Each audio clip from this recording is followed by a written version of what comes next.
Hello everyone. Jeet open classes के YouTube platform पर आप सभी का वेलकम है। हमारा राजस्थान आर्ट एंड कल्चर में एक टॉपिक राजस्थान के प्रमुख संत एवं संप्रदाय हम पिछली क्लास से पढ़ रहे थे। आज की क्लास में हम एक संप्रदाय पढ़ेंगे जिसका नाम है दादूपंथी संप्रदाय। कौन सा संप्रदाय? दादूपंथी संप्रदाय।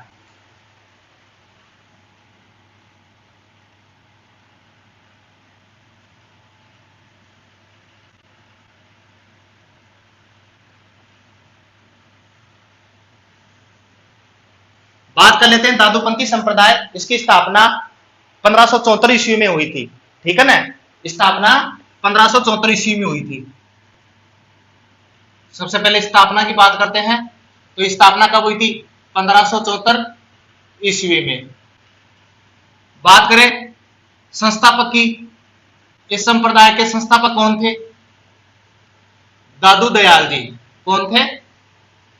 दादू दयाल जी, जिनको राजस्थान का कबीर कहा जाता है, जिनका उपनाम है राजस्थान का कबीर, दादू दयाल जी को कहा जाता है। ठीक है ना? यहां लिख देता हूं राजस्थान का कबीर। और ये किसके द्वारा ये संज्ञा दी गई, उपनाम दिया गया? भाई मोतीलाल मेनारिया के द्वारा। यानी कि दादू दयाल जी को राजस्थान का कबीर कहा जाता है। राजस्थान का कबीर जो उपनाम, जो संज्ञा दी गई, वो मोतीलाल मेनारिया के द्वारा दी गई थी। ठीक है, बात कर लेते हैं दादू दयाल जी। दादू दयाल जी के गुरु जी का नाम क्या था? दादू दयाल के गुरु का नाम क्या था? बुड्ढन जी। बुड्ढन जी या फिर वृद्धानंद जी भी मिल जाएगा। वृद्धानंद, ये इनके गुरुजी का नाम था। और जो कि कबीर के शिष्य माने जाते हैं। जो इनके गुरुजी हैं वो कबीर के शिष्य माने जाते हैं। ठीक है, कबीर के शिष्य माने जाते हैं। कबीर के शिष्य माने जाते हैं।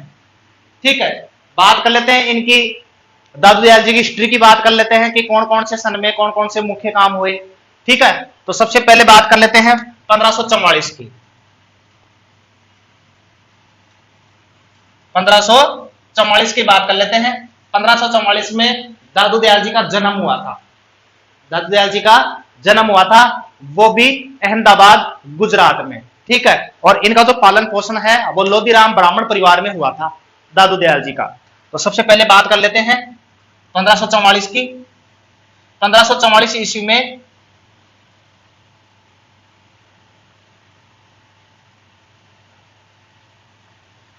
दादू दयाल जी का जन्म हुआ था। ठीक है, और कहां पर हुआ था? अहमदाबाद में, यानी कि गुजरात में। और इनका जो पालन पोषण किया गया था,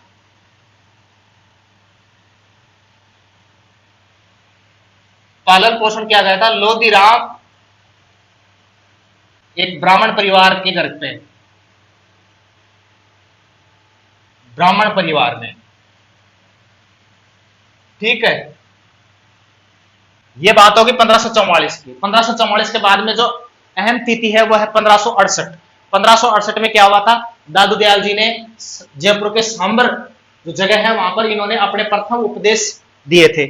ठीक है, यानी कि 1568 में दादू दयाल जी का प्रथम उपदेश। और कहां पर? सांबर जयपुर के अंदर। 1568 के बाद में बात करते हैं हम 1585 की। अकबर से मुलाकात हुई थी दादू दयाल जी की, फतेहपुर सीकरी नाम की जगह है वहां पर। तो 1585 की बात करते हैं। अकबर से मुलाकात हुई थी। अकबर से मुलाकात, स्थान, स्थान की बात करें तो फतेहपुर सीकरी।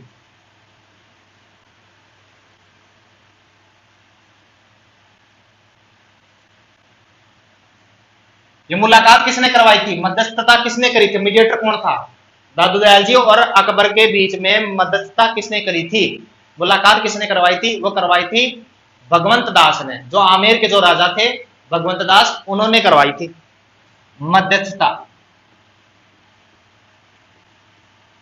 आमेर के राजा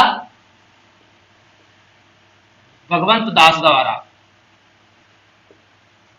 ठीक है, 1585 की बात होगी। 1585 के बाद में बात करते हैं हम 1602 की। 1602 में इन्होंने क्या काम किया, नरेना नाम की एक जगह है जयपुर में, ठीक है, तो वहां पर 1602 ईस्वी में दादू दयाल जी के द्वारा दादू पंथी संप्रदाय की एक प्रमुख पीठ की स्थापना की गई थी 1602 में। ठीक है,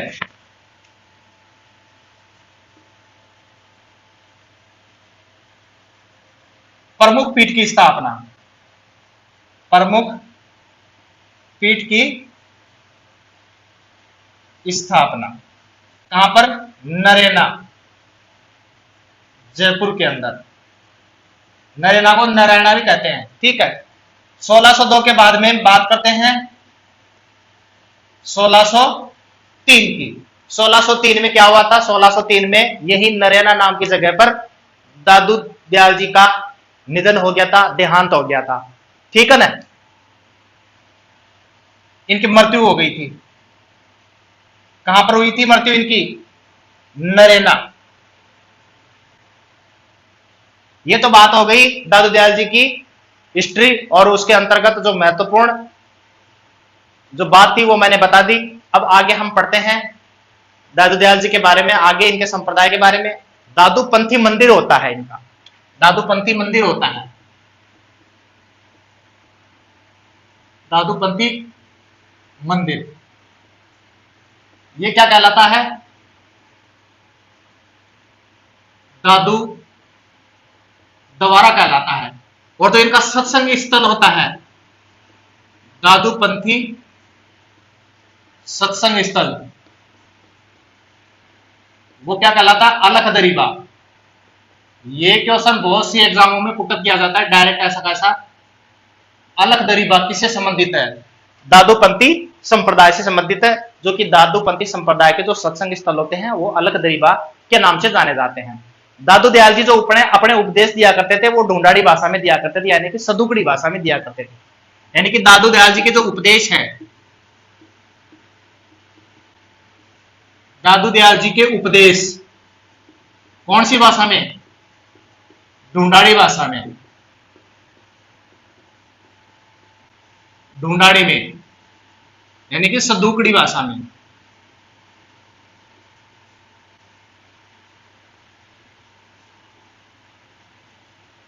ये बात हो गई उपदेश की। बात करें इनकी रचनाएं की, इन्होंने भी कुछ लिखा था। दादू दयाल जी की जो प्रमुख रचनाएं हैं सबको पता है, दादूवाणी। क्या नाम है, दादूवाणी। तो मैं यहां लिख देता हूं,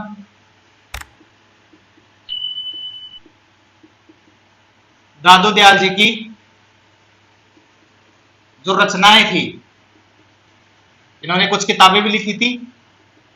तो सबसे पहले बात कर लेता हूं दादूवाणी। दूसरी बात कर लेता हूं दादू दयाल रा दूहा।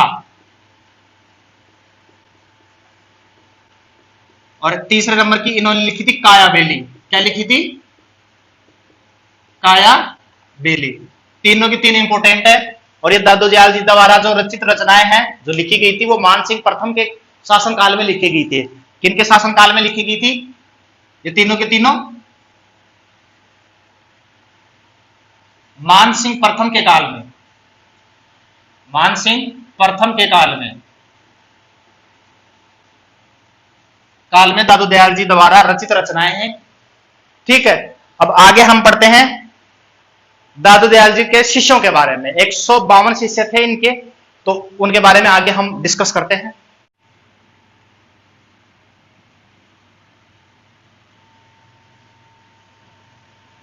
दादू दयाल जी के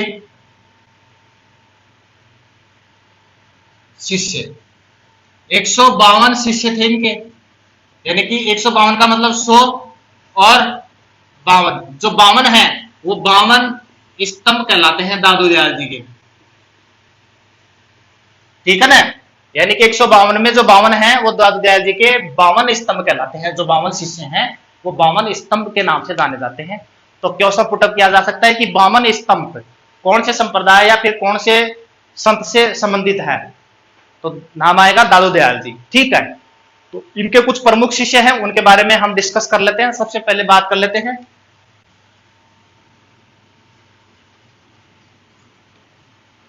एक गरीबदास जी, एक है मिस्किन दास जी।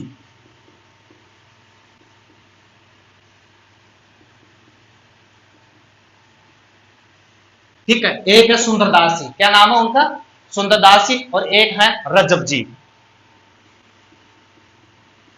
एक है रजब जी और एक है सुंदरदास जी।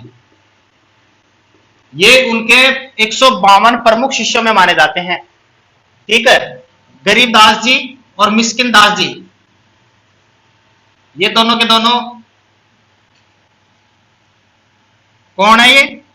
ये दादू दयाल जी के पुत्र हैं, ये उनकी संतान है। ये दादू दयाल जी की संतान जी के पुत्र है। ये जब दादू दयाल जी का निधन हुआ तो उनकी गद्दी पर बैठने वाले जो उनके शिष्य थे वो कौन थे? गरीबदास जी।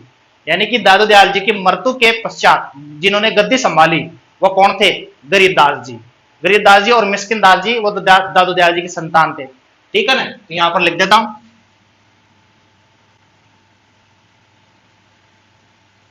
दादू दयाल जी के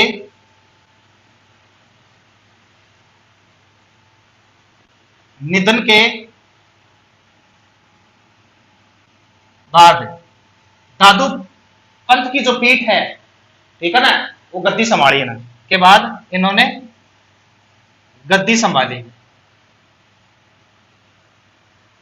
इनकी दो बेटियां भी थी, दो पुत्रियां भी थी, एक तो शोभा कुंवरी, एक रूप कंवर। इनकी दो पुत्रियां थी, वो भी लिख देता हूं।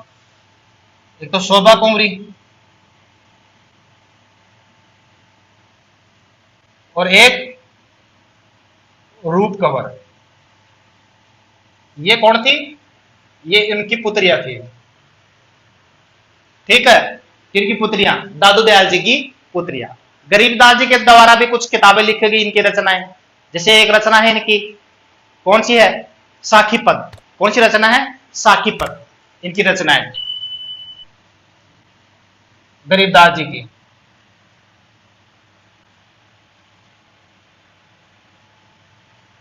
एक है इनकी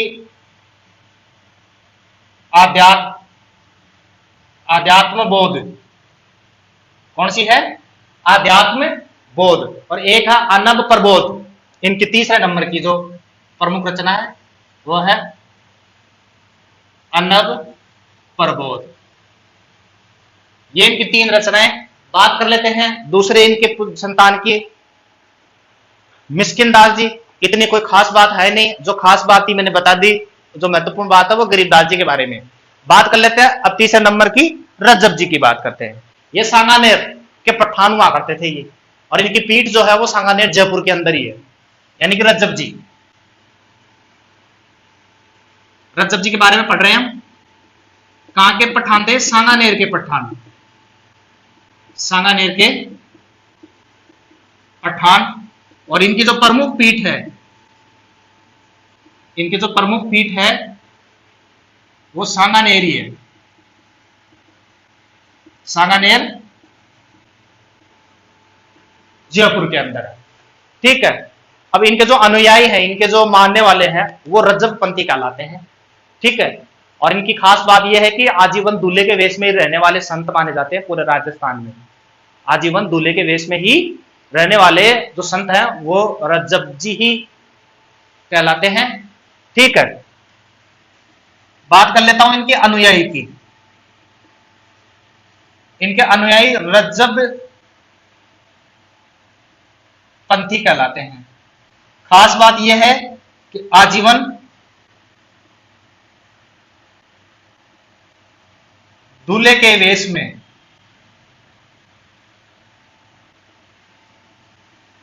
रहने वाले राजस्थान के एकमात्र संत, एकमात्र संत। क्या कारण रहा? ये दादू दयाल जी के शिष्य थे ही। जब इनकी शादी हो रही थी, जब ये तैयार हो गए थे,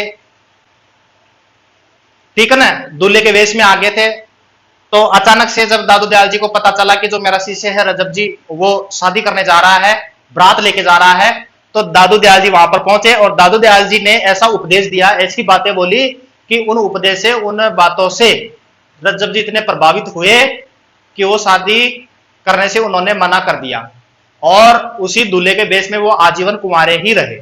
ठीक है, तो ये खास बात थी। तो इनकी रजब जी की कुछ रचनाएं जिनमें प्रमुख है रजब वाणी, इनकी प्रमुख रचनाएं।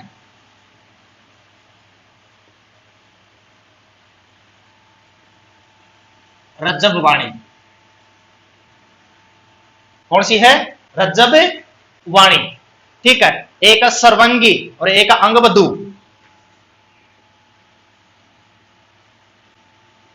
एक सर्वंगी, एक है अंगबधू, अंगबंधु। ठीक है, ये तीन इनकी इंपोर्टेंट है। ये बात कर लेते हैं, रज्जब जी की हो गई। अब बात कर लेते हैं सुंदरदास जी की। सुंदरदास जी के बारे में खास बात क्या है कि दादू दयाल जी में 5 शाखाएं हैं। इनकी 5 शाखाएं हैं, उनमें से एक शाखा है नागा शाखा। ठीक है, कौन सी शाखा? नागा शाखा। तो जो नागा शाखा है उनके संस्थापक सुंदरदास जी को माना जाता है और इनको राजस्थान का दूसरा शंकराचार्य के नाम से भी जाना जाता है। तो लिख देता हूं, राजस्थान के दूसरे शंकराचार्य।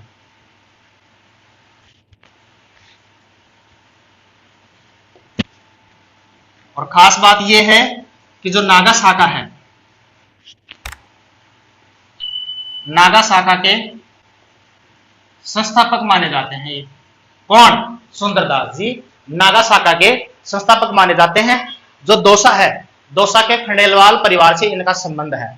कहां से बिलोंग करते हैं ये? दौसा के खंडेलवाल परिवार से बिलोंग करते हैं। और इनकी प्रमुख पीठ भी है दौसा के अंदर ही, गेटोलाव नाम की जगह पर इनकी प्रमुख पीठ भी है। तो मैं लिख देता हूं, दौसा के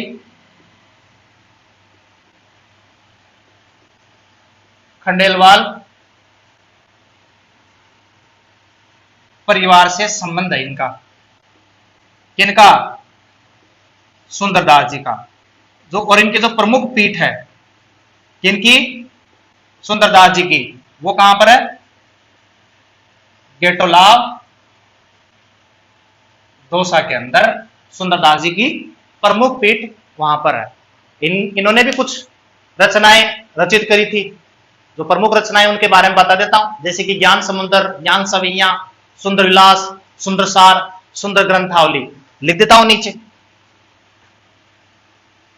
इनकी प्रमुख रचनाएं।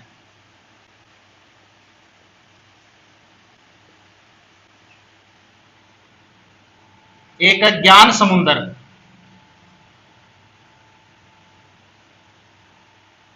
सबसे इंपॉर्टेंट है ज्ञान समुद्र ही है। ठीक है ना। एक ज्ञान सवैया,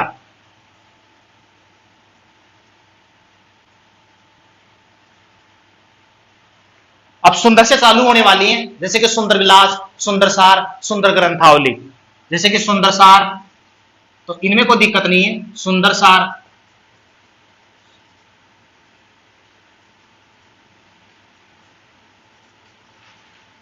सुंदर ग्रंथावली, ज्ञान समुद्र, ज्ञान सवैया, सुंदर सार, सुंदर ग्रंथावली और एक और सुंदर विलास। कौन सी है? सुंदर विलास। ये तो सुंदर नाम से ही है, तो इनमें कोई दिक्कत नहीं आएगी। जो अलग है वो ये है ज्ञान समुद्र और ज्ञान सवैया। तो ये बात हो गई दादू दयाल जी के जो प्रमुख संत हैं उनके बारे में, जो एग्जाम के दृष्टिकोण से महत्वपूर्ण माने जाते हैं, वो मैंने बता दी। इनके अलावा आजकल के कंपटीशन में जो दादू दयाल जी के जो शिष्य पूछे जाते हैं वो अन्य शिष्यों में पूछे जाते हैं। तो इसके बाद में अन्य शिष्य बताने जा रहा हूं। ठीक है, बात करते हैं अन्य शिष्य की। अन्य शिष्य जिसमें है सबसे प्रमुख बालिंद जी, बखना जी, ये इंपॉर्टेंट है, ये बालिंद जी, बखना जी, एक जगजीवन दास जी। कौन है? जगजीवन दास जी, जगजीवन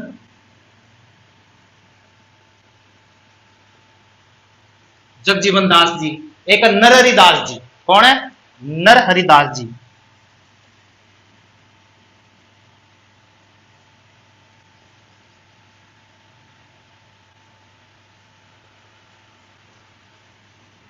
नरहरिदास जी के बाद में कौन से हैं?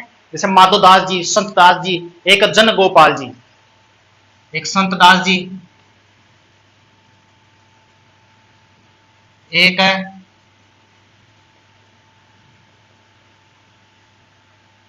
माधोदास जी, और लास्ट में कौन से बताया था मैंने? लास्ट में मैंने बताया था जन गोपाल जी। कौन से? जन गोपाल जी। ये दादू दयाल जी के जो अन्य शिष्य हैं वो है इंपॉर्टेंट, ये हैं, इनके बारे में पढ़ लेना। बालिन जी, बकना जी, जगजीवन दास जी, नरहरिदास जी। ठीक है, अब आगे हम पढ़ते हैं दादू पंथी संप्रदाय की जो शाखाएं हैं वो कितनी हैं। मैंने बताया था 5 शाखाएं हैं। कौन कौन सी? तो खालसा, विरक्ते, ठीक, उत्तरादे, खाकी और नागा। नागा शाखा का मैंने भी बताया, सुंदर दास जी इसके संस्थापक है। तो बात कर लेते हैं खालसा पंथ, विरक्त पूरे के पूरे, उसकी बात कर लेते हैं। दादूपंथी शाखाएं, सबसे पहले बात कर लेते हैं खालसा। कौन सी? खालसा। एक शाखा है विरक्त, उसके बाद में उत्तरादे, विरक्त।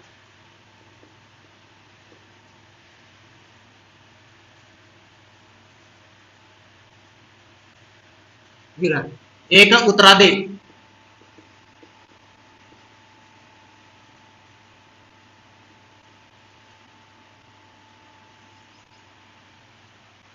खालसा, विरक्त, उत्तरादे, और एक और कौन सी है? खाकी और नागा। खाकी और एक लास्ट में नागा, नागा शाखा। सबसे पहले बात करते हैं खालसा की। खालसा का मतलब क्या है? यानी कि आचार्य परंपरा से संबंधित रहने वाले जो शिष्य रहते हैं वो खालसा जो शाखा है दादू पंथ की, उससे संबंधित होते हैं। और इसकी जो पीठ है वो नरेना जयपुर के अंदर ही है। और इसके संत कौन है? मैंने बताया था गरीबदास जी। कौन है? गरीबदास जी। तो यहां पर लिख देता हूं मैं, आचार्य परंपरा से संबंधित है ये शाखा। ठीक है, इसकी जो पीठ है वो कहां पर है? नरेना जयपुर के अंदर। और इस पीठ के जो संस्थापक हैं, इस पीठ के जो संस्थापक माने जाते हैं गरीबदास जी माने जाते हैं। कौन माने जाते हैं? गरीबदास जी। ये बात हो गई खालसा जो शाखा है उसकी। विरक्त, विरक्त का मतलब बिल्कुल फ्री, यानी कि घूमते फिरते उपदेश देने वाले जो संत होते हैं, ठीक है ना, वो विरक्त कहलाते हैं। घूमने फिरने वाले, घूमते फिरते, फिरते हुए,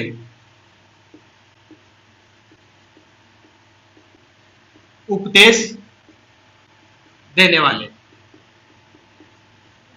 जो संत हैं वो विरक्त कहलाते हैं। क्या कहलाते हैं?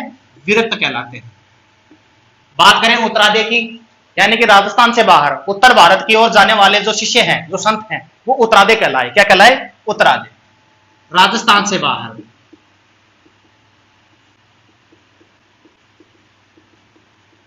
राजस्थान से बाहर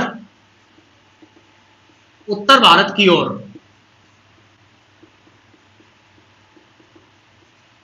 उत्तर भारत की ओर जाकर उपदेश देने वाले संत। और इनकी जो पीठ मानी जाती है वो रतिया हरियाणा के अंदर है। इस शाखा की जो पीठ है वो रतिया हरियाणा के अंदर मानी जाती है, रतिया हरियाणा के अंदर। और इस शाखा के जो संस्थापक माने जाते हैं वो बनवारी दास जी माने जाते हैं। कौन माने जाते हैं संस्थापक? बनवारी दास जी, जो कि रतिया हरियाणा के अंदर है। बनवारी दास जी, ठीक है। बात करते हैं खाकी जो शाखा है, यानी कि सिर पर जो जटा बांधते हैं और साथ में शरीर पर जो बसम लगा के रखते हैं, वो खाकी शाखा के संत कहलाते हैं। ठीक है, बात कर लेता हूं खाकी। सिर पर जटा रखने वाले, साथ में शरीर पर बसम लगा के रखने वाले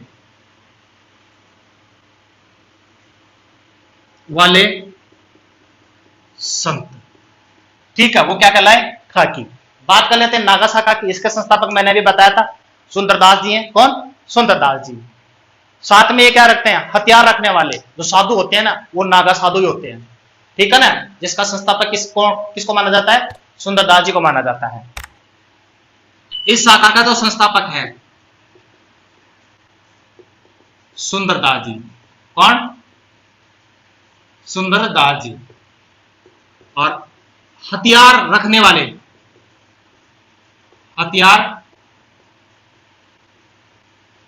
वाले साधु होते हैं इसमें वाले साधु संत। किसमें? नागा शाखा के। ठीक है ना। और ये जो यही संत हैं जिन्होंने मराठों से सवाई प्रताप सिंह जयपुर वाले, मान सिंह जोधपुर वाले, उनकी सहायता की थी, उनकी रक्षा की थी इन्होंने मराठों से, मराठों के आक्रमण। ठीक है ना, मराठों का जब आक्रमण हुआ था जयपुर के आमेर में और मारवाड़ क्षेत्र में जोधपुर में, तो सवाई प्रताप सिंह और जोधपुर के मान सिंह की सहायता इन्हीं नागा साधुओं के द्वारा की गई थी।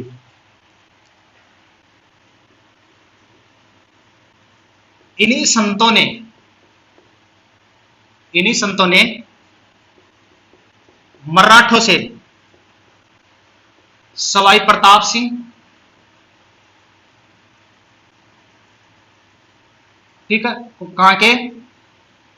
जयपुर, एवं मान सिंह कहां के? जोधपुर वाले की सहायता की। इन्होंने मराठों से सहायता की थी। जब मराठों का आक्रमण हुआ था, बार बार अटैक कर रहे थे, तो इन्हीं नागा साधुओं ने इनकी सहायता की थी। तो यह बात हो गई पूरी की पूरी दादूपंथी की शाखा। आगे बात करते हैं, दादू दयाल जी ने एक निपंख आंदोलन चलाया था। कौन सा आंदोलन चलाया था? निपंख आंदोलन चलाया था। मैं यहां पर लिख देता हूं, दादू जी ने एक आंदोलन चलाया था जिसका नाम था निपंख आंदोलन।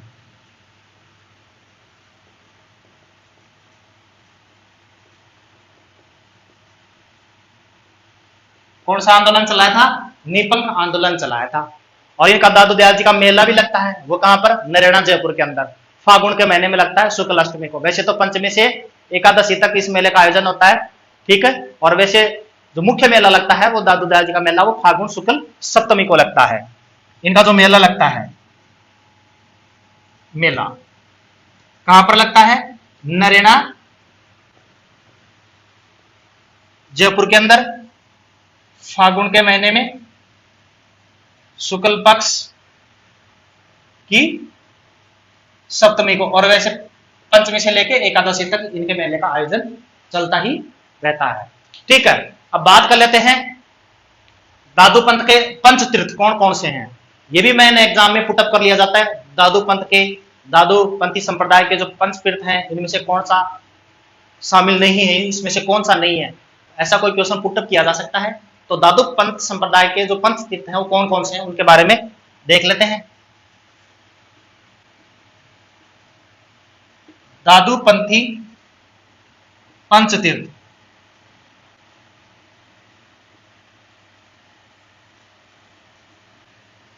एक कल्याणपुर, ये कहां पर है? कल्याणपुर में। एक जैसे आमेर, सांबर, नरेना, लिख देता हूं, एक आमेर के अंदर, एक सांबर के अंदर एक नरेना और एक पांचवा है भैराना। ये भैराना कौन सी जगह है, भैराना के बारे में बता देता हूं। भैराना वही जगह, भैराना की पहाड़ियां, ठीक है ना। नरेना के निकट है भैराना की पहाड़ियां, जहां पर दादू दयाल जी का जब निधन हुआ था, दादू दयाल जी के शरीर को नरेना के निकट भैराना की पहाड़ियों में खुला छोड़ दिया गया था। इस संप्रदाय की एक खास बात है कि जब भी इनके कुछ संत वगैरह, शिष्य वगैरह, जब भी इनका निधन होता है तो न तो दफनाते हैं न जलाते हैं, केवल जंगल में छोड़ देते हैं, जो जानवर वगैरह हैं उनके भोजनार्थ के लिए। ये इनकी परंपरा है। तो उनका शरीर था वो नरेना के निकट भैराना की पहाड़ियों में जानवरों के भोजनार्थ खुले में छोड़ दिया गया था, ठीक है। और वहीं पर ही भैराना की पहाड़ियों के पास में दादू दयाल जी की गुफा है, जो दादू खोल के नाम से जानी जाती है। किसके नाम से जानी जाती है? दादू खोल के नाम से जानी जाती है। तो मैं लिख देता हूं, आगे देखते हैं। बात कर रहा था मैं भैराना की, जो कि दादूपंथी संप्रदाय के पंच तीर्थों में शामिल है। भैराना, ये भैराना, ये नरेना के निकट है। ये नरेना के निकट भैराना की पहाड़ियां हैं, भैराना की पहाड़ियां। दादू दयाल जी का निधन के पश्चात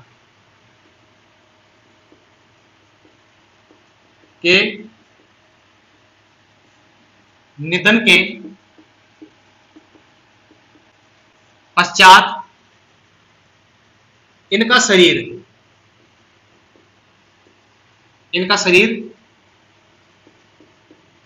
भैराना की पहाड़ियों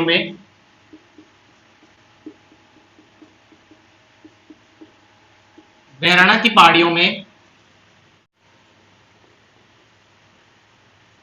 जंगली जानवरों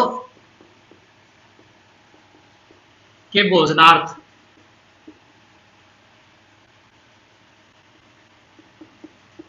छोड़ दिया गया था।